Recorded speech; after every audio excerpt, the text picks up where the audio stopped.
Contact us to avail the combo offer of General Studies and Public Administration optional with 20% discount. Yes, good morning everyone. Okay, so today we are going to have the Hindu analysis of 30th September 2021. I believe that you are having newspapers with you. You can just have a look at these articles. First of all, we'll understand the context of these articles and how they relate to our syllabus points. Okay, and then we'll discuss them one by one. So yes, it is fine. The first page, the political aspects are mentioned, and here it is talking about, let's say, the use of toxic material in the firecrackers, but it is just having the follow by Supreme Court. Okay, not much details are given for relevant to our examination. What we can do is directly look at the page number 4. Page number 4, open, and there you will find Gurjars and Rajputs stake claim to Mihir Bhoj. Right, there is one article which talks about Gurjars and Rajputs stake claim to Mihir Bhoj. Now, actually it is talking about, let's say, the Mihir Bhoj is one of the ruler of Gurjar we can say Pratihara dynasty that was there in medieval India. Okay, ruling in some of the northern areas, we can say, during the mid 18th to 11th century times. We will discuss about that. So it is talking about that Gurjara Pratihara dynasty rulers. Okay, so that is relevant to our history part, medieval history, prelims examination. At the same time, we should also understand Gurjara Pratihara style of art and architecture. That is also important from art and culture perspective. Because last year in July, there was one idol which was smuggled out of India, that was returned to India. Okay, so this is how it was in news last year also, Gurjara Pratihara architecture style. So that's why we need to understand, we need to relate from current affairs to the basics in this manner. We will talk about that, Gurjara Pratihara style and all that. Yes, now moving on to 6 and 7 page number. Okay, come to the page number 6. And there you will find the editorials. One lead article, a fund without a care for the RTI. Okay, so yes. Yes, so this particular article talks about PM Cares Fund. Now it is in not that much news in recent months, but last year it was very much in news. We were expecting question in mains examination actually, but that year it was not asked even in prelims, but now this year they can ask question. So this article specifically talks about why PM Cares Fund should come under RTI.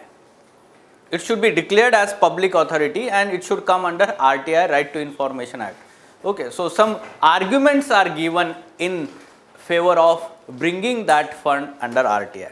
We will understand those arguments, and before that we will understand what is PM Cares Fund also for prelims examination. Okay, now on left hand side article is mentioned a scheme before its time editorial. Okay, so yesterday we talked about this digital health mission that was launched by our Prime Minister, right? So the article analyzes that particular mission. It says that this particular mission or this new scheme will be successful only when the other aspects of healthcare sector in India are addressed. Okay, so we will understand this analysis. GS2 paper, health and governance aspect. This is important, right? Now other articles to some extent political in nature. Now on page number 7, there is one article which talks about gig workers' rights or gig economy. Now recently itself we discussed gig economy in ED lectures, and then there is one public video on Lukman IAS YouTube channel. It was taught by me itself in ED lectures. So what you can do, directly refer to that video. Okay, Lukman IAS YouTube channel is there, and it thoroughly discusses what are the issues with gig economy. Okay, so briefly let me tell you, gig economy basically deals with all those workers without any social safety nets. In recent times, they are generally, we can say, controlled by technology here, or we can say that algorithms. So for example, Zomato workers or this Swiggy workers or those food delivery apps or other, let's say, those apps are there, right? App based workers who are directly working voluntarily. They are working voluntarily but without any, we can say, job safety or we can say security. So all these aspects are related to gig economy. So it is in depth dealt in that particular lecture. You refer to that lecture. We will not discuss directly here. Okay.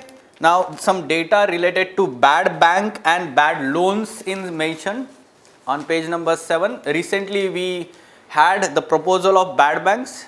In previous lectures we have discussed. Last month the proposal by Finance Ministry to establish this bad bank was there.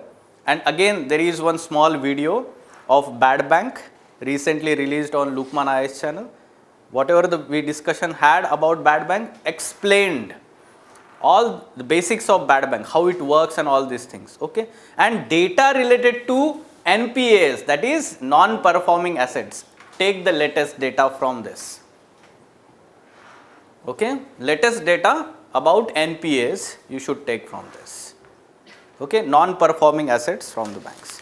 Now moving on page number 8, on bottom side, 24 lakh pre-primary students to get meals. Okay, now again there is rebranding, renaming of one of the most important scheme, midday meal scheme has been renamed as PM Poshan. Okay, it is renamed as PM Poshan, Poshan Shakti Nirman. Poshan का full form क्या है? Poshan Shakti Nirman. Right, so yes, this is fine for prelims examination, this is important, but what is important for mains also, GS2 paper, we have health as well as social justice. Okay, so yes, the children, their nutritional security, food security is part of social justice. Okay, already UPSC has asked question about midday meal scheme in mains examination. Are you aware about this? Twin objectives of midday meal scheme, such kind of statement was there. Twin objectives of: one, ensuring nutritional security; second, retainment, or we can say that increasing enrollment of the children in the schools. Retention and enrollment, right? So these were the twin objectives, we can say. So yes, in this article today what we will do is we will try to know everything about midday meal scheme, its evolution since 1995, how the scheme was evolved. Okay, all these aspects. Then on, we can say, page number 10, the expert talk. High levels of maternal and child undernutrition continue to plague India. So yes, he is the head of nutrition UNICEF and he is talking about in initial part some data related to child undernutrition in India. So child stunting, child wasting, some data related to that is mentioned. And in last part it is talking about how this undernutrition problem can be addressed. So he is mentioning 6 ways, 6 measures. Directly they can be used in your answer. Okay, how to deal with nutritional insecurity in India. Simply refer to such kind of way forward by experts. Okay, we will talk about these 6 measures given by him. Okay, and yes, so these were important articles. Now we will discuss them one by one in detail. Okay, so in final, you can say world page, there is a newly elected Prime Minister of Japan. Just as a follow up, you should be aware. Okay, world page, Kishida said to be the next Japan Prime Minister. Okay, now let us go into details of all these articles. First, a fund without a care for RTI. Okay, so it is talking about PM Cares Fund. Full form of PM Cares. Anyone knowing this? Prime Ministers. Yes. Citizens assistance and relief in emergency situations. Okay. So this is important for prelims examination. Fine. So you should be aware about that. So Prime Minister Citizens Assistance and Relief in Emergency Situations. This fund was, let's say, established by the government, or we can say under PMO, Prime Minister's Office, last year when this pandemic was stuck and lockdown was announced. So there was, let's say, huge uproar over the nature of this fund, how it works, how it was institutionalized, and then the lack of transparency in this fund. Let us understand first how it works, basics about that. So yes, Prime Minister is chairman of trust. Basically it has been created as a public charitable trust under Indian Trust Act 1882 Trust Act. Okay, it is registered under that Trust Act as a public charitable trust. Okay, so Prime Minister is chairman of that trust and 3 other ministers nominated by him are ex officio members of that trust, or they are trustees. Okay, so who are these? Let's say Union Minister of Home Affairs, or we can say other is Finance and third is Defence Minister. This is basic information for prelims examination. Now they are responsible for decision making about this fund, how it will be implemented, the funding of which projects for this pandemic, dealing with this pandemic, all decisions are taken. And this is being implemented under overall administrative setup of PMO office, Prime Minister's Office. Okay. Now you should be also aware about this. When this fund was announced, later on many tax exemptions were announced under this fund. Okay, for example, if the individual is, let's say, contributing, that contribution is exempted from Income Tax Act. Okay, so that exemption, income tax exemption is given. Second thing, you should be aware that let's say if the corporate wants to contribute towards this fund, then the exemptions under CSR, or that will be considered as CSR, Corporate Social Responsibility, under Companies Act 2013. Corporate Social Responsibility. Okay, at the same time, for, let's say, exemptions for foreign funding. Okay, the individuals from the foreign countries. So FCRA, Foreign Contribution Regulation Act, exemptions were given under that act also. Okay, so a separate account was formed for the foreign contribution under this fund, and then we can say that this fund was formed. Now this is, from time to time the government has said that this is not public authority. The public authority, the term used in RTI Act. So RTI Act says that any authority, that is public authority, will come under RTI Act. Now public authority, what is public authority? Public authority is that person, or we can say position, or we can say office under government, be it government of India, government of state, or local government, that is substantially funded by the government, we can say that, or we can say it is deriving benefits from the public money. That will be called as public authority. Okay, now the article analyzes that, or provides some argument that this PM CARES is public authority, though the government is saying that it is not public authority, and that's why it should not come under RTI. Okay, so let us understand what are these arguments. First thing, it uses designation of Prime Minister, that is PM CARES. Second thing, designated symbols of nation, like it uses India's official emblem. Okay, and then Satyamev Jayate, everything that is official is being used, or let's say the tricolor, the official website of PMO. So that means it is using everything that is, let's say, officially a public in nature, and then it is not being called as public authority. Second thing, the Prime Minister ex officio chairman and 3 cabinet ministers as ex officio members of the trust, and these are actually public offices. They are holding public offices, right? And if this is not, let's say PM CARES is not public authority, that means they are holding office of profit. They are holding office of profit, and we know that the basic criteria for holding any public office is that he should not be, let's say, holding any other office of profit, right? So in this manner we should understand this argument. Then if the PM Cares Fund is unconnected with the government, then the fund could become the office of profit. This argument you can add there. Substantive funding to the fund from the corporates and individuals.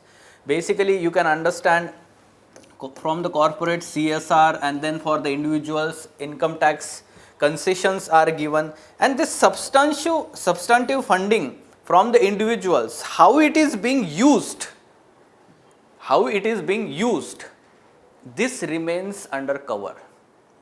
Okay, so basically we should understand that when we say that this trust, it is being declared as public charitable trust under this Trust Act, there is one provision in that act, and it says that all the information about the money collected by the trust and how it is being used, that should be communicated to the beneficiaries. There is explicit provision, and it is trust, and we are the beneficiaries, right? And we should know about how this money is being collected and being used. Are you getting this? These arguments are very relevant arguments, and we should understand that why it should come under RTI. From time to time the present government says that it is fighting corruption and all these things, but in such manner when the money is collected and used, that shows that to some extent the government is not itself promoting transparency. Whenever there is no transparency, there are always chances of corruption, right? We know that the corruption breeds at the secret places. But recently, some of the IAS officers have been put a petition on this fund now. That's why it is in news actually. Okay, so in Supreme Court there are different petitions arguing that it should come under, let's say, as a declared, it should be declared as public authority and it should come under RTI. This article is written by ex Chief Information Commissioner. Okay, so that's why we should understand that it is relevant to our examination. Okay, and transparency and accountability is very important component of governance. GS2 paper, governance is there, right? So in this manner we should understand. Now when we are talking about all these aspects, we should also understand one more argument. As it is neither constitutional fund or we can say statutory fund. Okay, it is not mentioned in the constitution, it is not mentioned in any law also. That's why it is neither statutory neither constitutional. It is executively created fund. We should compare it with other such funds which are there. NDRF is there. This NDRF was created under a statute, Disaster Management Act 2005. National Disaster Response Fund. It is National Disaster Response Fund. Now the difference between PM CARES and NDRF is one, this one, it is statutorily created. Second thing is that as it is statutorily created, it comes under RTI, and we can say that whatever the expenditure being done under the NDRF, that is always audited by CAG, Comptroller and Auditor General, right? So CAG, so then we can understand it is held accountable. It is ensuring transparency also as well as accountability. But in PM CARES, this is not happening.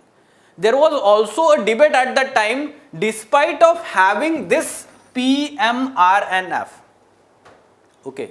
Now this Prime Minister, we can say relief. What is the full form of PMRNF? Do you remember this? Yes, relief fund. Actually, this fund was created in 1949 by 48 or 49 by our then Prime Minister Jawaharlal Nehru. What was the objective of this fund? This is at the disposal of Prime Minister directly under PMO, and it is like same PM CARES. Okay, and this particular fund says that, or we can say it was created earlier for rehabilitation of those refugees or migrants. They were coming after partition, right? So dedicated fund was created. But after the rehabilitation of those refugees, now this fund is used for funding or providing some ex gratia relief for those affected by natural disasters, or let's say some accidents happens wherein the support is given to those people. Okay. So it is at the disposal of Prime Minister. So despite of having such, let's say, discretionary fund, we will say the word discretionary fund at the disposal of Prime Minister, why there was need of creating separate fund? This was again one more debate at that time. Okay, so you should be aware about all these things because you are starting with preparation now, and the questions can be asked of last 18 months. So you should be aware about the developments of at least 18 months before mains examination. Before mains examination, 18 months. So you can keep that benchmark here. Fine. Any question? Any doubt?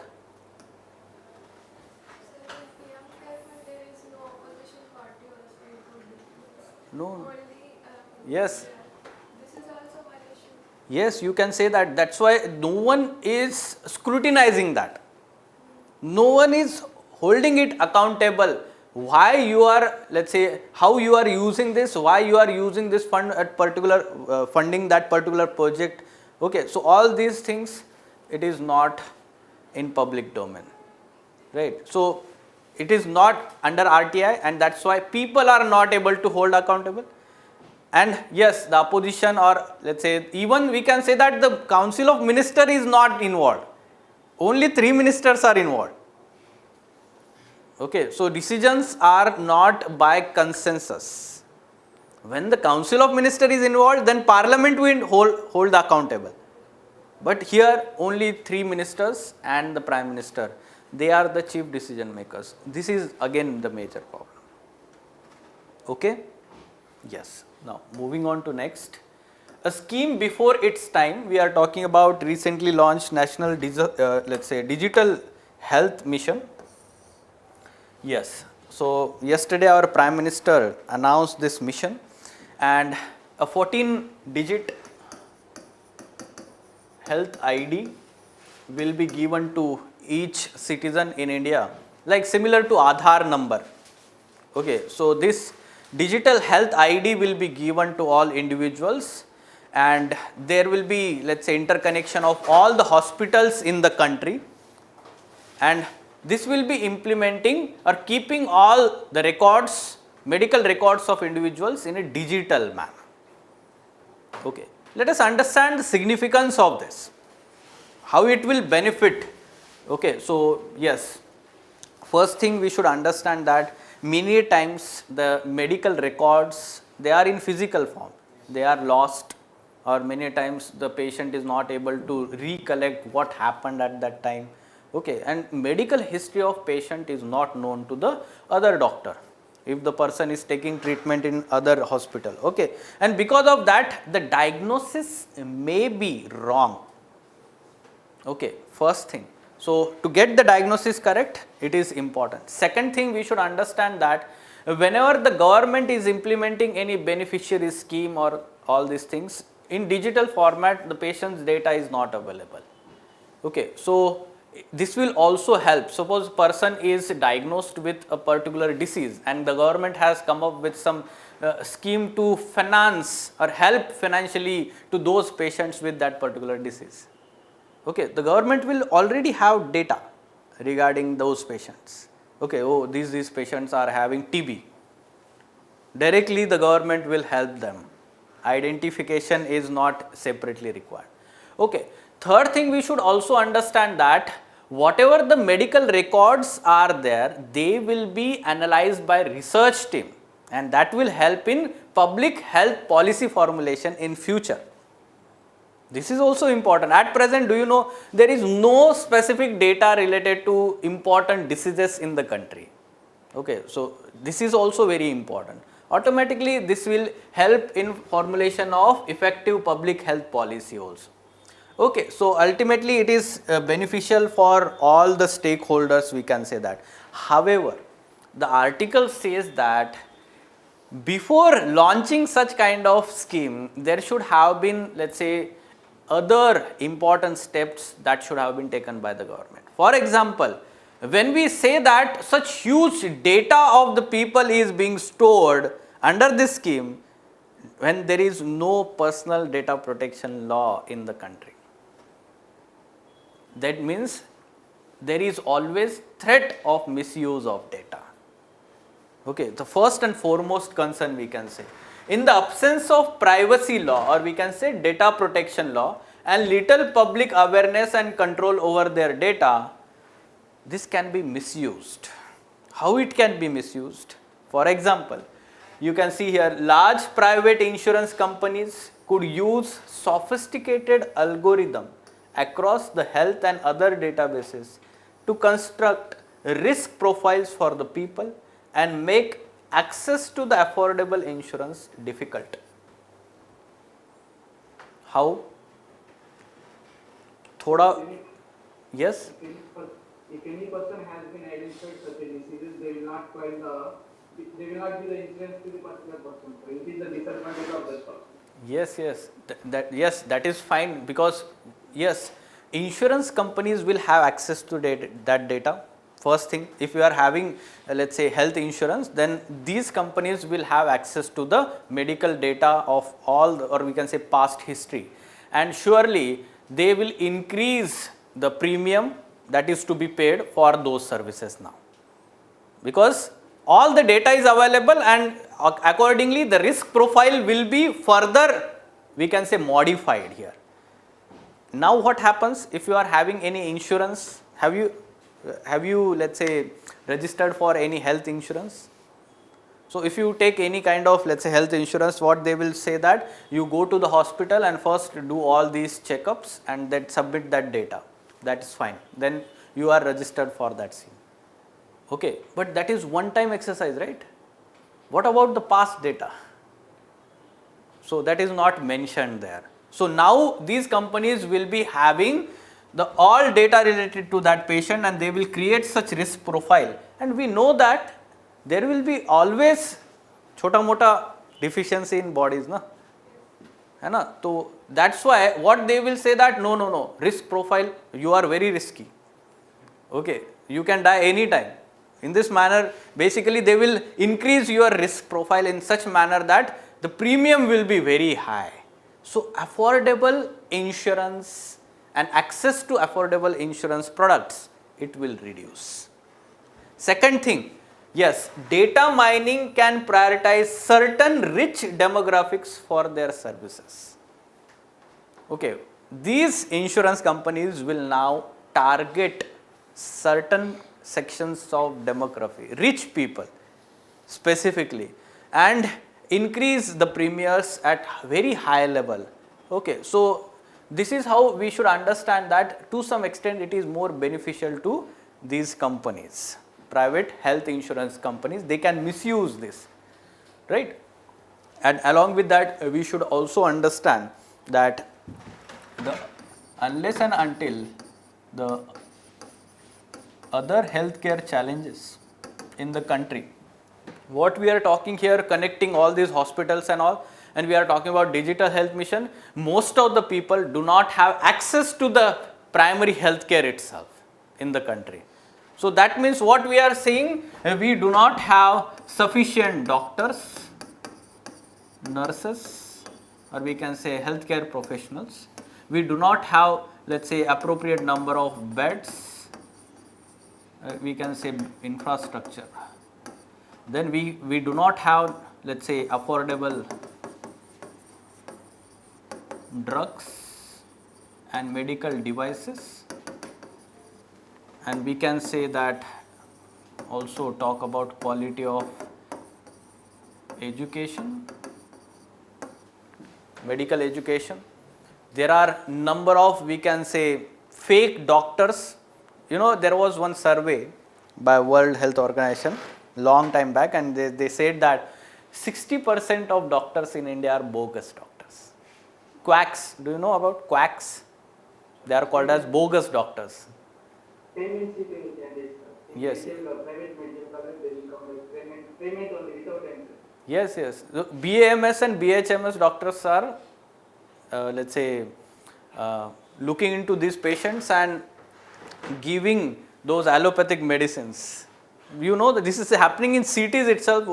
Let's say in rural areas, this is completely out of control, right? Recently, one of the inter-students, BIPC student in Hyderabad, is acting as a teacher in government Usmania Medical institute. No, sir, it's a hospital, sir. Okay. Okay. Hospital. More than more than 6 months treatment to the patient.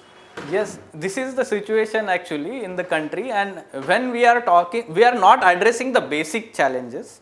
This is actually, you know, when these are addressed, then it will be more effective.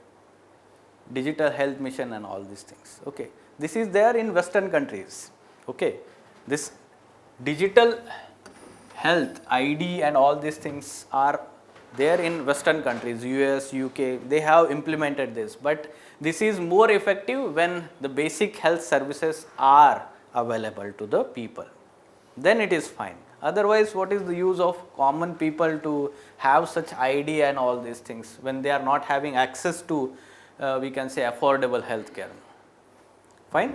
Yes. Recently we are facing the problem of data scanning through banking sector. RBI is facing everyday money.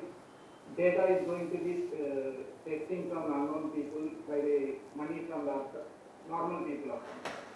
The same process will in future, sir. The medical data scam will come in future. Yes, yes. Basically, unless and until we do not have Data Protection Act, Personal Data Protection Act, though there is bill, it is not passed.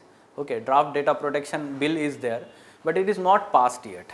Okay, and it is not comprehensive. There are many problems in that bill itself. Okay, so unless and until we do not have such law enacted by the parliament, we are always vulnerable.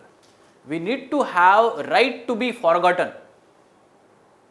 What is right to be forgotten? You may be getting fake calls. You may be getting fake calls in your mobile numbers. So, sir, this is calling from this finance institution. Do you want to have loan? Or let's say no processing fee. In 1 hour you will get loan. You are eligible for 1 lakh loan, like this.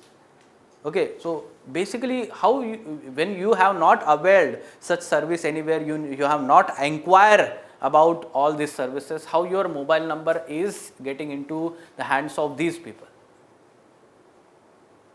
Somewhere you have registered your number and those people are selling your data to these people. Are you aware about this?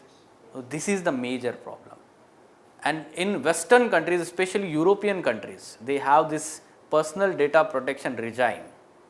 Okay, and right to be forgotten means when I am giving my personal information like my mail ID or let's say my mobile number, that means after availing that service, after let's say particular period of 1 month or 2 months, that data should be deleted by that company. Otherwise, I can file suit against that company.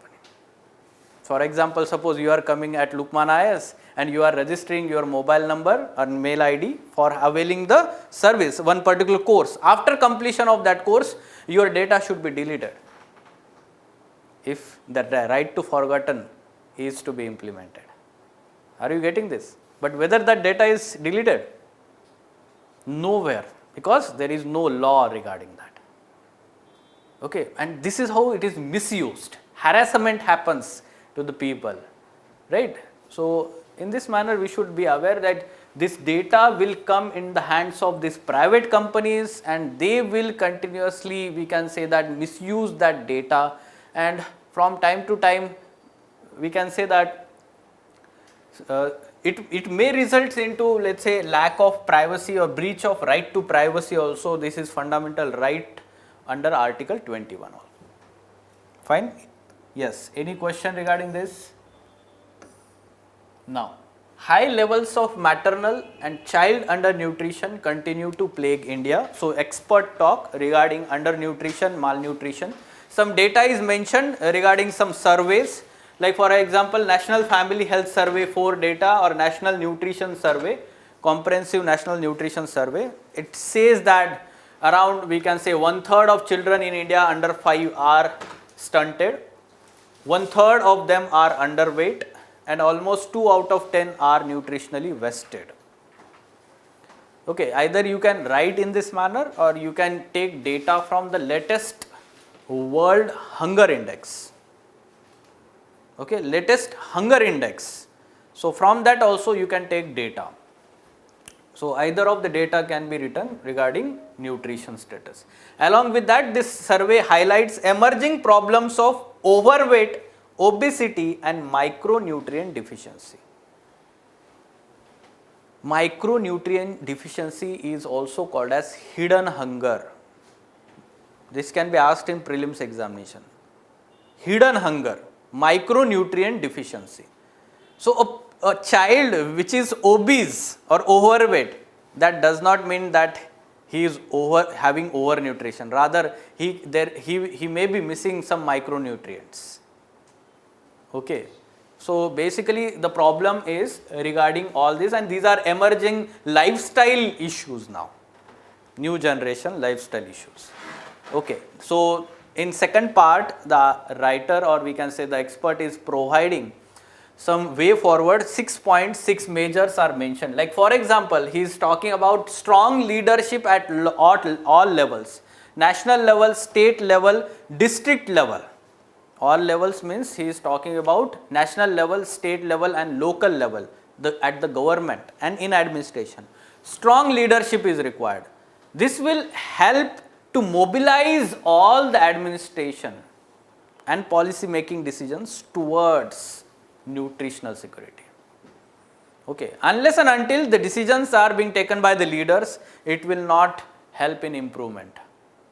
Okay. So, leadership should focus on that aspect. Second, uninterrupted, universal, timely and high quality coverage of essential evidence-based nutritional services. A similar kind of wordings can be used here. Evidence-based nutritional services, for example, you can talk about ICDS or this midday meal or PM Poshan. Okay, or you can also talk about, let's say, the fortified rice is being now given under midday meal scheme. Fortified rice. This is evidence-based. That means fortified rice provides micronutrients. Okay, or that golden rice, which is very much good in or high amounts of vitamin A, right. So, in this manner we should understand evidence based. At the same time they are talking about uninterrupted. Why they are saying uninterrupted? This was interrupted during lockdown time. Midday meal was closed, the service was not continued and the children suffered for almost around 3 months at that time, and later on then it was continued. Last year, this was the situation. That's why they are saying that uninterrupted, universal. That means there should not be exclusion. Okay, universal means all children should be included. So, be it Divyang children also, or we can say that many a times the access is not there to the tribal habitations. So, universal means inclusion of all. At the same time, high quality. So, we know about quality. The quality of food that is given to midday meal school, or we can say that cooked food, very major concern was there, let's say immediately after the implementation of this scheme. Now it has improved to some extent, we can say, and that is also, we can say, of varied standard in different states. This depends on the leadership. Again, I am repeating here. You know, some of the southern states like Kerala, Tamil Nadu, or even Madhya Pradesh and Rajasthan, they are focusing more on providing quality food there, not just implementing that scheme for the sake of name. Okay, so this is also very important. Then pandemic calls for strategies adapting to COVID-19 guidelines and innovations in the service delivery mechanism. Yes, during the pandemic times, there may be, let's say, home isolation of the children, or we can say that the schools may be shut down, and because of that, there should be provision that the cooked meal, or we can say at least food grains, should be provided directly at doorsteps. This is flexibility during COVID-19 pandemic time, and that's why it is saying that innovations in service delivery mechanism. Okay, such innovations are required, and these innovations are they should be at local level. It should not be like pan national level, these are the guidelines. Okay, rather at local level, adaptive innovations to that particular environment should be there. Okay. Adequate financing is needed to ensure delivery of high impact interventions, and additional funding or financing will be required for ensuring food and nutritional security. So funding is very important. You know, last year it was being criticized that the funding for this ICDS and midday meal scheme was reduced, budgetary provisions. Okay, this was criticized at that time, and therefore adequate funding is very important. Okay, so in this manner, then multi-sectoral intervention that directly or indirectly impact nutrition, like health, nutrition and social protection schemes, they should be directed towards one individual or a household or a child. For example, there are two different schemes. ICDS is also there, midday meal is also there, and in suppose one household, the pregnant woman is there, and then the child of, let's say, 4 years is there, then that household will benefit when all schemes, like for example, Matrutva Sahyog Yojana, ICDS and then midday meal, these three different schemes should be directly targeted towards that household. Okay, and indirectly this is going to help in terms of nutritional security. Okay, so in this manner we should understand multi-sectoral interventions should be there. Not only one scheme, rather all schemes should converge on one let's say beneficiary or one household in this manner. And nutrition needs to be retained as a key indicator of development. This is also important, then only it will gain importance in the policy making. Unless and until we are not considering it as an important indicator of development, how it will gain importance in policy making? Okay, so policy making decisions will, we can say, give importance to nutrition when we are itself considering as indicator of development, but we focus on GDP. What we focus? We focus on GDP, economic growth, as indicator of development. So we need to focus on health indicators also, and in that nutrition is very important. Try to understand, when today's children are having nutritional security, that means tomorrow's workforce is healthy and productive. Ultimately, that is going to contribute to economic growth. Yes, are you understanding this? In this manner, you should write in answer, conclusion should be like this. Any question related to nutritional security, write conclusion like this. Okay, so today's children who are nutritionally secure, they will be tomorrow's healthy workforce, and they will contribute with high productivity to your economy. Fine? Okay. Now, 24 lakh pre-primary students to get meals. So yes, there is renaming of this scheme, PM Poshan. Okay, midday meal scheme is renamed as PM Poshan, Prime Minister Poshan Shakti Nirman. Okay, Poshan Shakti Nirman. In this manner, full form is given. Now, there are some changes made to midday meal scheme. Up till now, it was given to, let's say, 6 to 14 years of age group. Elementary education age group was covered. Now, we know that there was recommendation of National Education Policy 2020 that this midday meal should be covering pre-primary education, preschool education from 3 years to 6 years. And that's why now the Bal Vatikas, 24 children studying in Bal Vatikas, pre-primary section of government schools. They will be also covered under this new scheme. Okay. So this is the change. Now this is the approved for next 5 years, 2025-26. Now midday meal scheme. About the evolution of midday meal scheme, let us understand that. Yes, the midday meal scheme or similar kind of scheme existed even before independence. It was started in Madras Presidency at that time by the Britishers itself. Okay. So yes, in 1925 midday meal program was introduced for the disadvantaged children in Madras Municipal Corporation. And today also, even after independence, Tamil Nadu was at forefront. किसी ने Thalaivi movie देखी है? नहीं आई हुई, उसमें दिखाया है ना, कंगना रनौत की मूवी आई है ना जयललिता के ऊपर, right? So yes, Thalaivi. In that they have shown about this midday meal scheme, how it initiated first in Tamil Nadu. Okay, yes. Okay, so by the mid 1980s, 3 states, Gujarat, Kerala and Tamil Nadu and Union Territory of Pondicherry had universalized cooked midday meal program. Okay, so now with the view of enhancing enrollment and retention and attendance and simultaneously improving nutritional level. These are twin objectives. Educational outcomes, nutritional outcomes. These are twin let's say objectives, and in this manner this 1995 program, National Program of Nutritional Support to Primary Education, original name of midday meal scheme. What is that? National Program of Nutritional Support to Primary Education.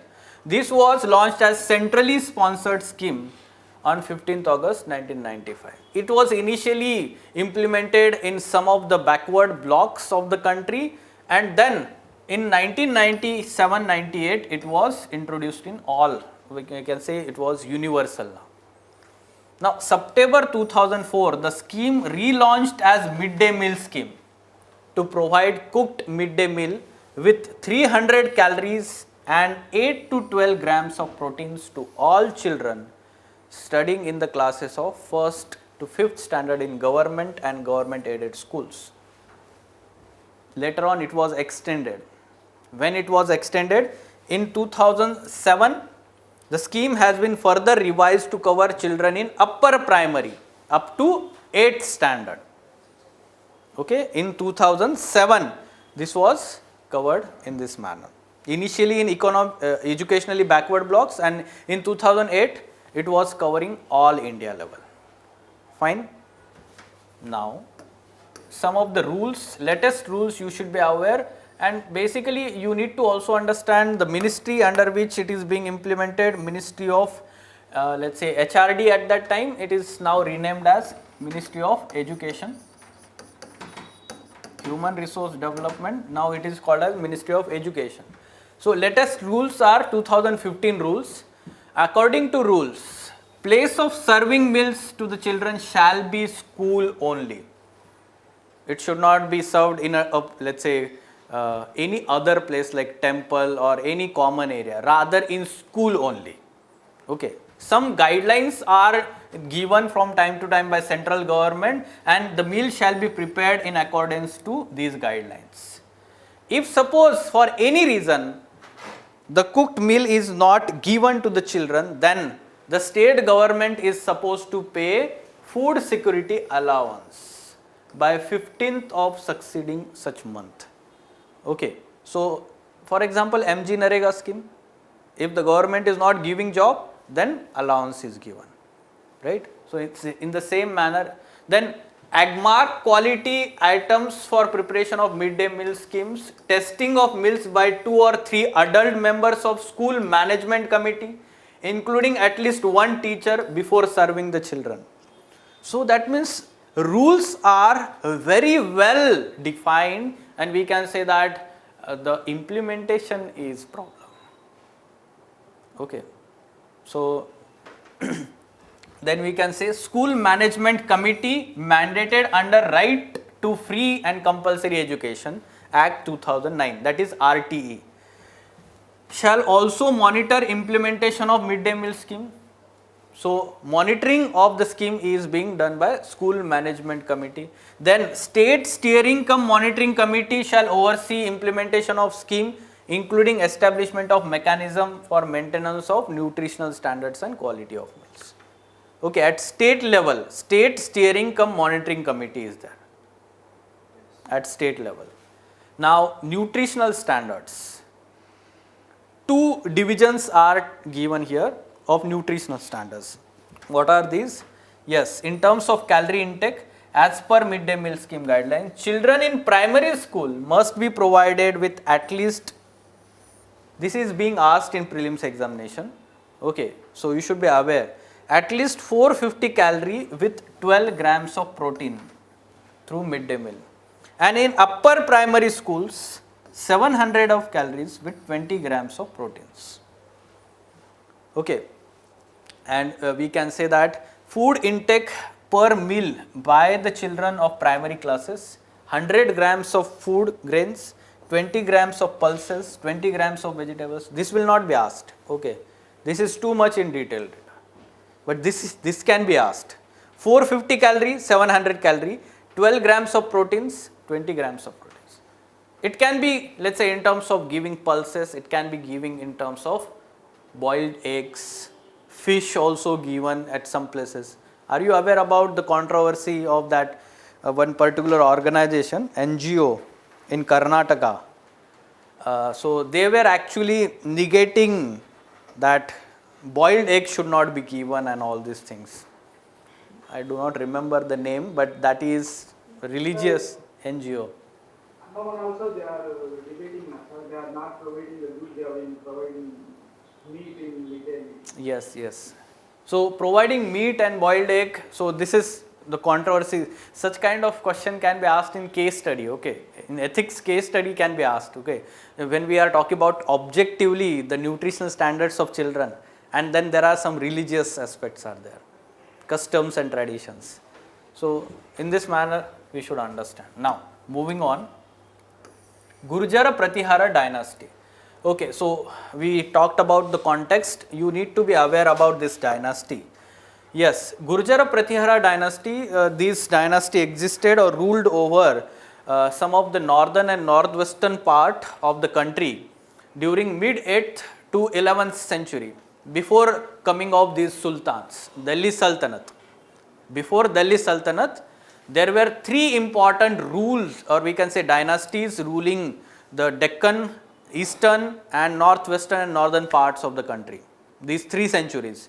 And there was tripartite struggle between these three. Foundation batch, history is going on, right? Medieval history? Yes, so about Gurjara Pratiharas, they ruled first at Ujjain, later on they controlled Kannauj. You know, the Kannauj was the power center during these centuries.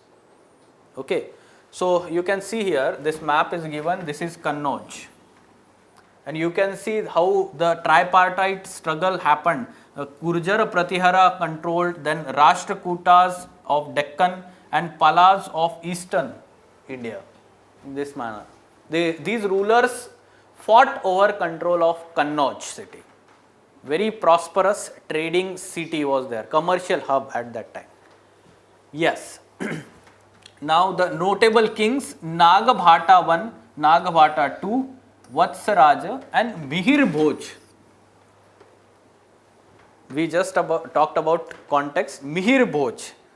So these people of Gurjara caste and we can say Rajputs, they are fighting in western UP region over this origin of Mihir Bhoj.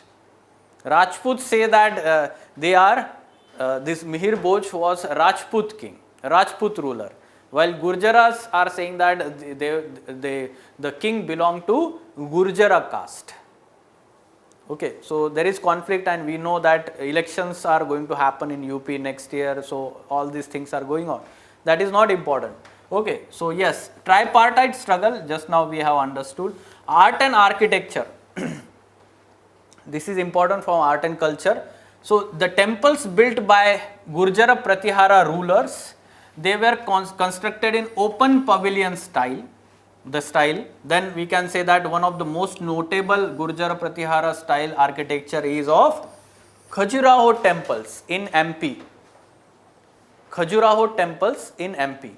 Remember this, okay. And these Khajuraho temples were built by Chandelas. They were built by Chandelas, but these Chandelas were feudals under Gurjara Pratihara. Feudals, subordinates. Okay, so the Chandelas built these, and this is under Gurjara Pratihara style of architecture. Then again, Bateshwar Hindu temples of Madhya Pradesh, Baroli temple complex, these are built in this style, Gurjara Pratihara style. Now last year it was in news because Natesa, a rare sandstone idol of 9th century Pratihara style of Rajasthan, this was smuggled out of country in 1998. It was returned to India, July 2020, last year. Okay.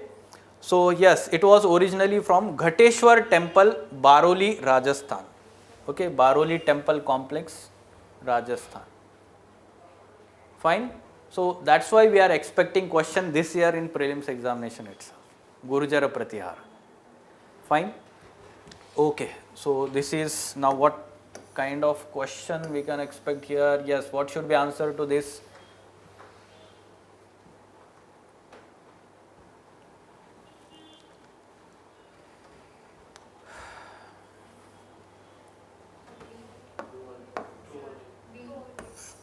Yes, so we are talking about Gurjara Pratiharas. We have to find the correct. The Gurjara Pratihara rulers were involved in tripartite struggle with Pala dynasty and Ganga dynasty rulers. This is incorrect, right? So Pala and Rashtrakutas. You may get confused because yes, Ganga dynasty also existed, especially in eastern states like Odisha and then we can say West Bengal, that region, especially Odisha, Kalinga region. So East Ganga dynasty we say that, right? And Khajuraho temples are built in this style. Yes, this is correct. So that's why answer is 2 only. Okay, fine. So these are important articles. Yes. Do we have any other question?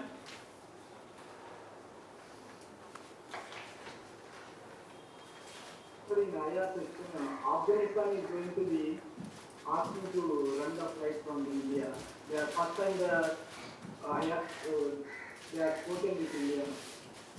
Sorry, that planes. Yes, sir.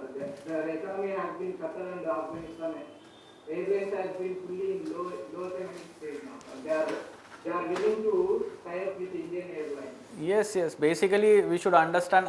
We already discussed that. Though it is being ruled by Taliban, so they have to have good relations with other countries. They cannot live in isolation, right?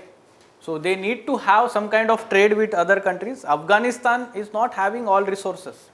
We all know that the country imports many things, especially food articles, right? So because of that, we need to have good relations with other countries. Most of the dry fruits are coming from 70% from Afghanistan and Iraq. Yes, yes. Yes, so they need to have all these things. They need to export their minerals, whatever the minerals they are exploiting in the country. So for that purpose, they need to have good relations with other countries. So they will establish some kind of diplomatic channels with all countries. But yes, we'll look into all these aspects. Already we discussed in ED lectures already, right? So in future, whenever there is such topics, such articles is there, again we'll discuss about that. Okay then? Okay, let us stop. We will meet tomorrow at the same time. Thank you. Contact us to avail the combo offer of General Studies and Public Administration optional with 20% discount.